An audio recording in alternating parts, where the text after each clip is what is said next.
하나님께서 주신 말씀 신약성경 고린도전서 11장 17절부터 34절까지 말씀입니다. 고린도전서 11장 17절부터 34절까지 말씀 조금 길지만 함께 한 목소리로 합독하도록 하겠습니다. 내가 명하는 이 일에 너희를 칭찬하지 아니하나니 이는 너희의 모임이 유익이 못되고 도리어 해로움이라. 먼저 너희가 교회에 모일 때에 너희 중에 분쟁이 있다함을 듣고 어느 정도 믿거니와 너희 중에 파당이 있어야 너희 중에 옳다 인정함을 받은 자들이 나타나게 되리라. 그런즉 너희가 함께 모여서 주의 만찬을 먹을 수 없으니 이는 먹을 때에 각각 자기의 만찬을 먼저 갖다 먹음으로 어떤 사람은 시장하고 어떤 사람은 취함이라. 너희가 먹고 마실 집이 없느냐? 너희가 하나님의 교회를 업신여기고 빈궁한 자들을 부끄럽게 하느냐? 내가 너희에게 무슨 말을 하랴? 너희를 칭찬하랴? 이것으로 칭찬하지 않노라. 내가 너희에게 전한 것은 주께 받은 것이니 곧 주 예수께서 잡히시던 밤에 떡을 가지사 축사하시고 떼어 이르시되 이것은 너희를 위하는 내 몸이니 이것을 행하여 나를 기념하라 하시고 식후에 또한 그와 같이 잔을 가지시고 이르시되 이 잔은 내 피로 세운 새 언약이니 이것을 행하여 마실 때마다 나를 기념하라 하셨으니 너희가 이 떡을 먹으며 이 잔을 마실 때마다 주의 죽으심을 그가 오실 때까지 전하는 것이니라. 그러므로 누구든지 주의 떡이나 잔을 합당하지 않게 먹고 마시는 자는 주의 몸과 피에 대하여 죄를 짓는 것이니라.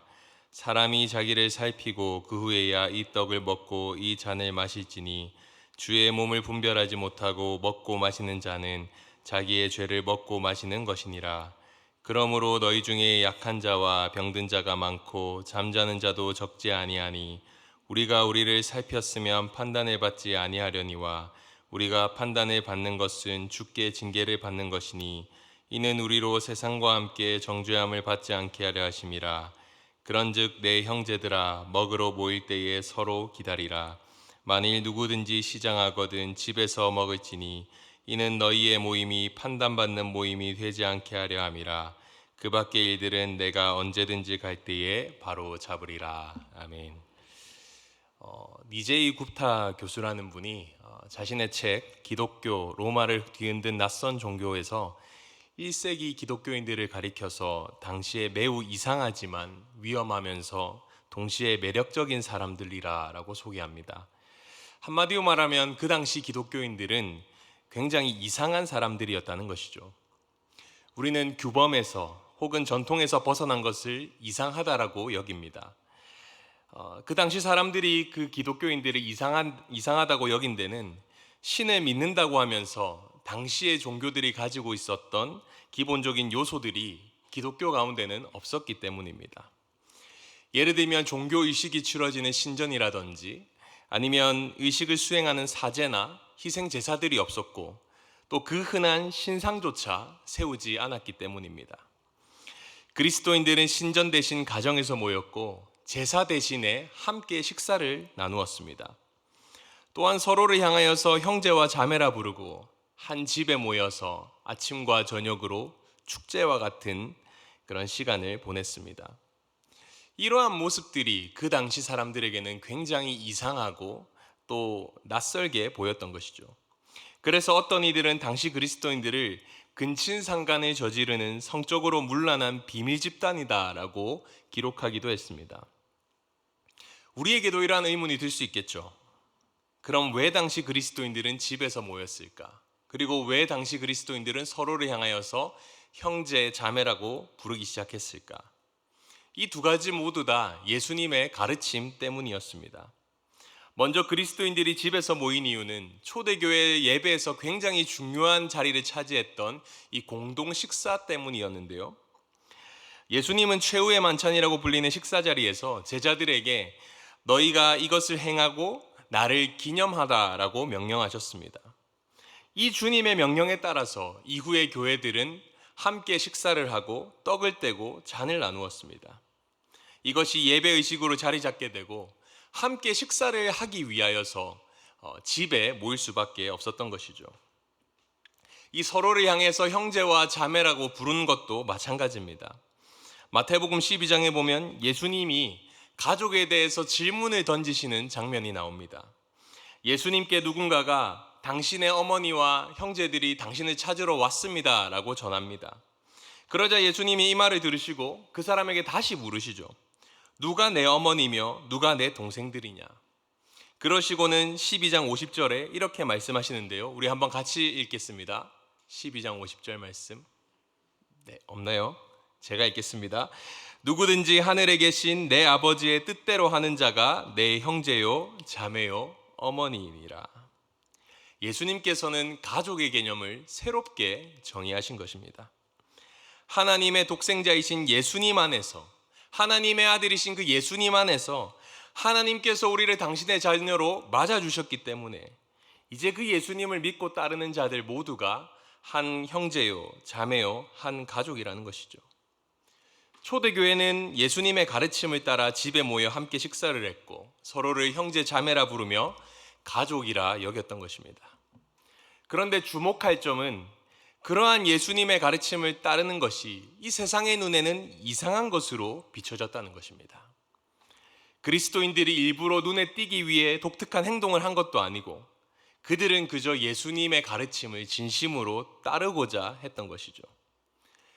어떤 사람에게는 그러한 행동이 이상한 것으로, 위험한 것으로 비춰졌지만 우리는 그 작고 작은 그 기독교가 기하급수적으로 성장했다는 것을 기억해야 하는 것입니다.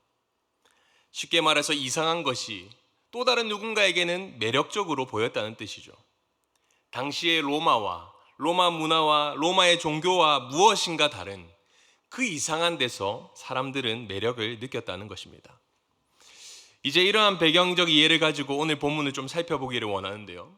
오늘 본문을 보시면 바울은 고린도 교회를 향해서 너희를 칭찬하지 않는다라는 말로 시작합니다. 우리 17절 말씀인데 한번 같이 읽겠습니다.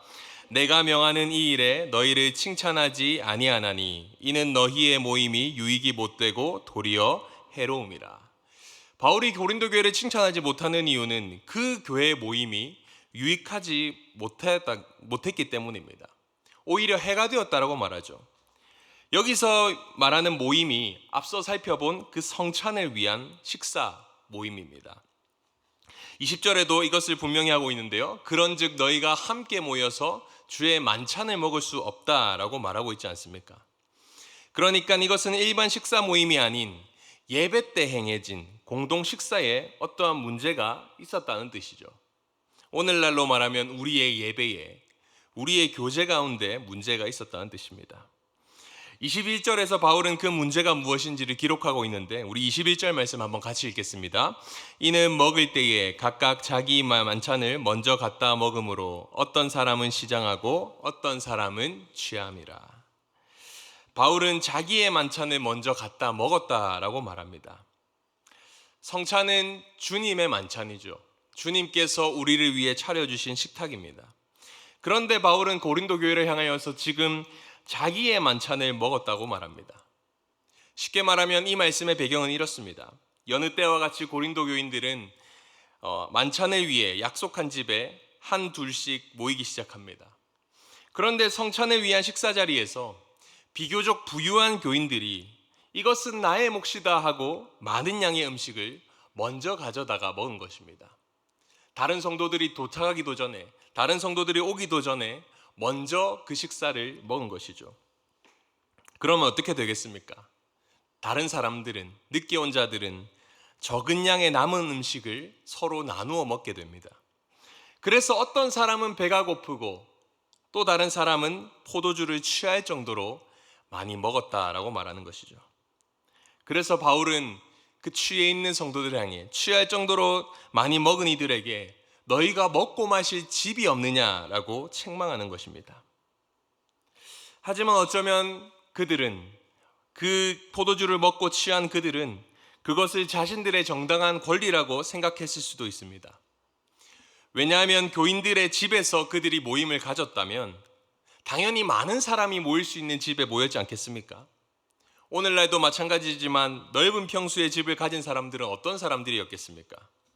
당연히 경제적으로 부유한 사람들, 상대적으로 돈이 많은 사람들의 집일 것이었을 겁니다. 그러니 부유한 사람들의 입장에서는 내가 이 모임의 주최자인데, 내가 이 모임을 위해서 이만큼 헌신을 했는데 이만큼은 먹어도 되지 않나라는 그런 생각을 가졌던 것이죠. 지금 바울은 그 주님의 만찬을 자신의 소유라고 생각하는 가진 자들의 인식을 비판하고 있습니다. 하지만 그 가진 자들이 관과한 것이 하나 있죠. 성찬은 개인의 식사가 아니라는 것입니다. 단순히 먹는 행위가 아닙니다. 비록 우리가 성찬에서 지금 빵과 포도주를 먹고 마시지만 먹는 행위에 초점이 있는 것이 아닙니다. 그것이 주님의 이름으로 행해지고 주님 앞에서 우리가 먹는 데 강조점이 있습니다. 그래서 그 성찬의 식탁 앞에서는 우리 중 어느 누구도 개인의 권리를 주장할 수도 없고 또 그 식사는 누군가의 소유도 될 수 없는 것이죠. 그래서 바울은 너희가 만일 배가 고파서 그렇게 행동한 것이라면 집에 가서 라면이나 끓여 먹어라 라고 말하는 것입니다. 그런가 하면 바울이 고린도 교회를 책망하는 또 다른 이유가 있습니다. 그러한 가진 자들의 행동이 하나님의 교회를 업신여기고 빈궁한 자들을 부끄럽게 하는 행동이었기 때문입니다. 우리 22절 말씀 한번 같이 읽겠습니다. 너희가 먹고 마실 집이 없느냐? 너희가 하나님의 교회를 업신여기고 빈궁한 자들을 부끄럽게 하느냐? 내가 너희에게 무슨 말을 하랴? 너희를 칭찬하랴? 이것으로 칭찬하지 않노라. 바울은 여기서 굳이 빈곤한 자들이라는 말을 쓰고 있습니다. 가진 자들이 먼저 자기의 몫을 많이 챙기면 챙길수록 상대적으로 빈궁한 자들의 몫은 줄어들게 됩니다. 어쩌면 최악의 상황에서는 굶을 수밖에 없습니다. 그것은 수치이고 부끄러움이죠. 누구에게나 모두에게 주어져야 될 그 성찬의 은혜에 소외되고 제외되는 사람이 생기는 것입니다. 여러분, 이 가진 자들의 태도는 우리에게 무엇을 보여주는 것일까요? 이 당시의 로마 사회뿐만 아니라 그 로마 사회의 가정에도 엄연한 계층 구조가 존재했습니다. 그러니까 이 로마 사회의 가정은 사회의 축소판이었던 거죠. 가정 안에서도 남성이 여성보다 중요했고 어른이 어린아이보다 우대받았으며 소수의 가진 자들이 대다수의 가지지 못한 자들을 지배했습니다. 어쩌면 그 가진 자들은 예수를 믿기 이전의 세상 속의 방식, 지금 자신이 살아가고 있는 그 세상의 방식, 로마의 방식을 교회 안에서 그대로 행하고 있는 것이라 할 수 있습니다. 세상에서의 자신들의 지위와 세상에서의 습관과 그 방식을 그대로 교회로 가지고 들어와서 교회 안에서조차도 그것들을 내세우고 자랑하려 했다는 것이죠. 바울은 그러한 행동이 너희가 하나님의 교회를 업신여기고 빈궁한 자들을 부끄럽게 하는 것이라고 책망하고 있는 것입니다. 그런데 여러분, 사실 고린도 교회는 우리에게 책망받은 교회라고 알려져 있지만 이 고린도 교회는 바울에게 책망만 받은 교회는 아니었습니다. 11장 2절에 보면 고린도 교회는 바울이 전해준 전통을 그대로 지키고 있다는 점에서 칭찬도 받았습니다. 그런데 지금 책망받는 이유는 무엇일까요? 23절 제일 첫 부분을 보시면 내가 너희에게 전한 것은 이라는 말을 덧붙이고 있습니다. 바울이 성찬에 대해서 이미 가르쳤다라는 말이죠. 그래서 바울의 가르침 그대로, 그 모습 그대로 가르침 따라서 성찬을 해왔던 것입니다. 하지만 안타깝게도 그들이 행했던 성찬은 껍데기만 남은 성찬이었습니다.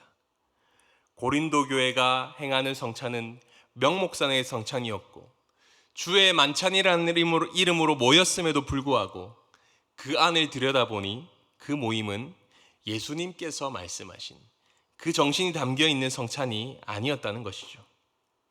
주님의 만찬을 위해 교회가 한자리에 모이긴 모였으나 그 모임 가운데에서 형제 자매됨, 하나됨, 가족됨을 도무지 찾아볼 수 없었던 것입니다. 거기에는 나 자신만 있었습니다. 바울은 그러한 이름뿐인 모임을 성찬으로 인정할 수 없었던 것이죠. 그래서 지금 오늘 본문에서 성찬의 의미를 다시 설명하고 있는 것입니다. 23절부터 보시면 우리가 잘 아는 말씀들이 등장합니다. 우리가 성찬식 때마다 읽는 성경 구절들인데요. 가르친 것을 또 가르친다는 이유는 단순하죠. 제가 초등학교 때 방과 후에 한 2주 정도 선생님과 1대1 보충 수업을 한 적이 있습니다. 선생님께서 다른 친구들보다 저를 더 사랑해서 제가 남아서 공부한 것이 아니었습니다. 제가 남은 이유는 구구단을 못 외웠기 때문입니다. 구구단 그 자체는 알고 있었지만 그것을 외우지 못했고 다 몰랐던 것이죠. 바울이 지금 성찬에 대해서 다시 가르치는 것도 마찬가지입니다. 아직 너희는 성찬의 의미를 제대로 모른다. 내가 다시 가르쳐 줄 테니까 이 성찬의 의미를 바로 알고 그 의미를 따라서 행해라 라는 말입니다.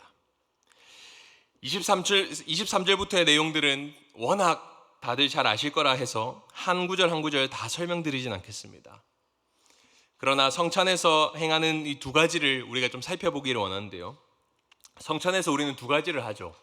분병과 분잔입니다. 쉽게 말해서 떡을 나누고 또 잔을 나누는 것입니다. 그 떼어진 떡은 예수님의 몸을 상징하고 마시는 잔은 오늘 본문에 따르면 예수님의 피로 세워진 새 언약을 상징합니다. 쉽게 말해서 이것들은 모두 예수님의 십자가의 죽음, 정확하게 말하면 우리를 위한 예수님의 대속의 죽음과 다 관련이 있는 것들입니다. 그래서 우리는 성찬식이 어떻게 합니까?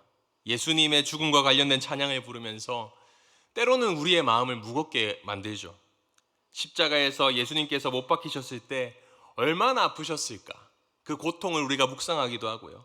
그 예수님의 고난을 묵상하면서 눈물을 흘리기도 합니다. 하지만 성찬은 예수님의 고난만 기억하는 시간이 아닙니다. 예수님께서 그 십자가의 죽으심으로 말미암아 단지 우리의 죄를 용서하셨을 뿐만 아니라 그 십자가의 죽으심을 통하여서 우리를 당신의 자녀로 하나님의 언약 안으로 들어가게 하신 것이죠. 우리를 하나님의 언약 백성으로 삼으셨다는 뜻입니다. 우리를 당신의 자녀로 받아들여 주셨다는 뜻입니다. 하나님과 우리의 관계가 새로운 관계가 되었다는 뜻입니다. 우리는 그래서 떡과 잔을 마시면서 무엇을 기억해야 하느냐? 우리가 하나님의 언약 백성이라는 사실을, 우리가 어떻게 하나님의 자녀가 되었는지를 다시금 생각하고 확인해야 하는 것이죠. 그래서 다른 한편으로 이 성찬식은 우리에게 기쁨과 감사의 자리입니다. 이처럼 예수님의 죽으심을 감사함으로 기념하고 재확인하고 갱신하기 위해 성찬식이 제정되었고 지금도 우리는 그 가르침을 따라 시행하고 있는 것입니다. 여러분, 성찬에 참여한다는 것은 복되고 귀한 일입니다. 이것은 고린도 교회도 마찬가지였죠. 유대인이 아니었던 그 이방인들이었던 그들에게 이보다 더 감격스러운 일은 있을 수가 없습니다. 하나님의 언약 백성이 될 자격조차 없었던 그들이 예수님의 죽으심으로 말미암아서 이제는 하나님의 언약 백성이 하나님의 자녀가 된 것이 얼마나 영광스러운 일입니까? 그런데 문제는 무엇입니까? 그것을 기념하고 감사하기 위해 모인 자리에서, 은혜로 부르심을 받아 참여하게 된 그 성찬의 자리에서 다른 이들을 차별하고 있는 것입니다. 성찬이란 이름과 형식만 취할 뿐 그 성찬에 담겨 있는 참된 의미를 잃어버린 것이죠. 그래서 사도 바울은 27절에서 이렇게 경고합니다. 우리 한번 같이 읽겠습니다. 그러므로 누구든지 주의 떡이나 잔을 합당하지 않게 먹고 마시는 자는 주의 몸과 피에 대하여 죄를 짓는 것이니라. 성찬의 의미에 걸맞지 않게 행동하는 너희들, 그 사람들은 주님께 죄를 범한 것과 같다라고 말합니다.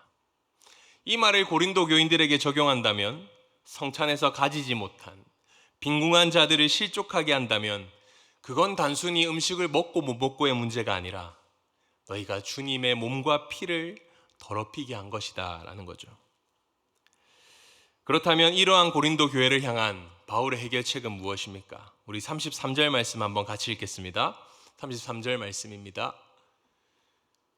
네, 한번 같이 읽겠습니다. 시작. 그런즉 내 형제들아, 먹으러 모일 때에 서로 기다리라.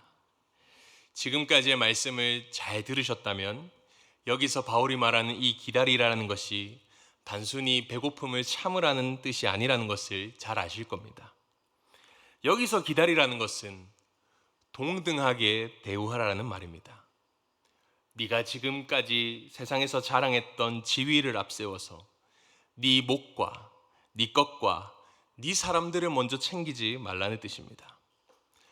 사람들은 생각한 대로 행동하는 법입니다. 그 사람의 행동을 보면, 행동하는 모습을 보면 이 사람이 어떠한 생각을 가지고 있는지 알 수 있는 것이죠. 이러한 차원에서, 이러한 관점에서 다른 성도들을 기다리지 못하고 먼저 그 성찬을 먹은 가진 자들의 행동에는 어떠한 생각이 깔려 있는 걸까요? 그들의 생각에는 다른 형제들을 향하여서 너는 내 형제가 아니다. 어디까지나 생각이니까 제가 좀 노골적으로 표현하자면 어디 천박한 이놈 따위가 내 형제일 수가 있어라는 그러한 생각을 가지지 않았을까 싶습니다.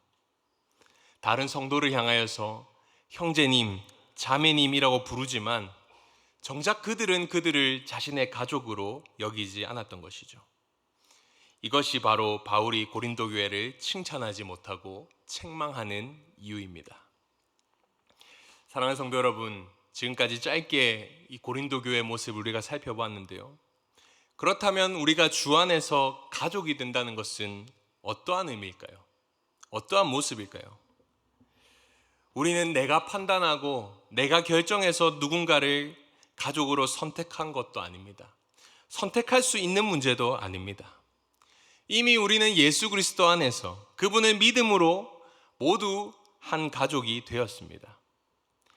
예수님이라는 이 가정 안에서는 더 중요한 사람도 덜 중요한 사람도 없습니다. 우리 모두가 다 형제와 자매일 뿐입니다. 하지만 이 형제와 자매라는 말은 그저 남자 성도님을 가리키거나 여자 성도님을 나누어 부르는 호칭 정도가 아닌 것이죠. 이 말 속에는 우리의 정체성이 담겨져 있습니다. 우리가 그리스도 안에서 한 가족이라는 사실, 내가 죄인임에도 불구하고 그리스도 안에서 용납받고 은혜 받은 자라는 사실, 그러한 주님의 은혜를 받은 자들이 누군가에게 무엇을 자랑하고 다른 이들에게 무엇을 내세울 수 있겠습니까? 그렇기 때문에 우리가 다른 성도들을 바라볼 때 필요한 것은 바로 입장의 동등함입니다. 나도 그리스도의 사랑받는 형제지만 저 형제도 그리스도께서 위하여 죽으신 형제다라는 그러한 생각. 나 자신이 그리스도로부터 용납받은 죄인이라면 저 자매도 그리스도로부터 용납받은 사람임을 우리가 인정해야 한다는 것이죠. 물론 오늘 우리가 살펴본 것처럼 우리에게도 여전히 불완전하고 약한 모습이 있을 수 있습니다. 서로 싸울 수도 있고 경쟁하고 심지어는 공동체가 분열하고 갈라지기도 할 것입니다. 그렇기 때문에 우리는 계속해서 복음을 들어야 하는 것이죠. 그리고 계속해서 주님의 은혜를 구하며 주님께서 이미 하나 되게 하신 것을, 이미 가족 되게 하신 것을 이루어 가야 하는 것입니다. 서로를 위해서 기도하며 서로를 돌아보고 주님의 은혜를 구하며 우리가 용납해야 할 것입니다. 설교 시작 때 제가 초대교회의 이상함이 그 당시 사람들에게 굉장히 매력으로 다가갔다라고 말씀을 드렸습니다. 그렇다면 여러분, 초대교회의 이상한 매력은 과연 어디에 있었을까요? 예수님의 명령을 따라서 예수님을 닮아가고자 했던 사람들, 그 사람들의 모임에 있었다고 저는 확신합니다. 서로를 형제 자매라고 부르면서 서로를 진심으로 가족으로 여겼던 그 성도들의 모임에 있다고 저는 생각합니다. 저는 이 시대의 교회가 바로 이 초대교회의 이상함을 회복해야 한다고 생각합니다. 생각해 보십시오. 여러분, 초대교회를 향한 그 이상한 사람들이라는 그 사람들의 비난과 수군거림은 사실 어쩌면 그들에게 칭찬이고 영광이었을 겁니다. 왜냐하면 그만큼 예수님의 가르침과 하나되라는 그 가르침과 가족됨을 잘 따랐다는 말이거든요. 당시의 로마 사회에서는 찾아볼 수 없는 세상과는 다른 진정한 가족됨, 진정한 공동체의 모습, 그 이상함 속에서 사람들은 매력을, 그리고 그 하나님의 사랑을 느꼈다는 말입니다. 그런데 여러분, 안타깝게도 이 시대 교회는 너무나 평범해진 것은 아닙니까? 이 말은 우리 교회가 다른 교회에서 하지 않는 독특하고 특별한 사역을 해야 한다는 뜻이 아닙니다. 우리가 드리고 있는 이 예배가, 우리의 구역 모임이 세상의 다른 모임과 다를 바 없는 모임은 아닌지 한번 돌아보자는 것입니다. 우리가 서로 나누는 말과 대화를, 우리가 서로를 바라보는 시각을, 우리가 서로를 향한 인식을 정직하게 한번 돌아보자는 것입니다. 세상에서 찾아볼 수 없는 다름이 아닌, 세상과 다르지 않는 그 어떠한 다름과 매력을 찾아볼 수 없는 모임은 아닌지 한번 돌아보자는 것입니다. 하반기 구역 모임이 시작되었습니다. 바라기는 불신자들이 우리 교회를 보고 이상한 교회라고 말할 수 있기를 축복합니다. 여러분의 구역 모임을 향해 이상하다라고 여길 만큼 여러분의 모임 가운데 풍성한 그리스도의 사랑의 교제가 있기를 축복합니다. 진정한 가족됨을 이루는, 세상에서는 도무지 찾아볼 수 없는 그러한 모임이 될 수 있기를 축복합니다. 하지만 이것은 결코 쉽지 않을 것입니다. 그러나 우리는 계속해서 그 그리스도의 사랑을 듣고 행함으로써 가족됨을 이루어 나가야 될 줄 믿습니다. 그리하여 세상이 우리를 이상하다 여기며 우리의 이 이상함을 통하여서 많은 이들이 그리스도께로 나아올 수 있기를 원합니다. 그리하여서 주님께서 올 한 해 우리에게 주신 이 비전, 천이 되고 강국이 되는 그러한 교회가 될 수 있기를 소원합니다. 이 시간 이러한 소원과 기대를 가지고 우리가 함께 찬양하고 기도하기를 원합니다.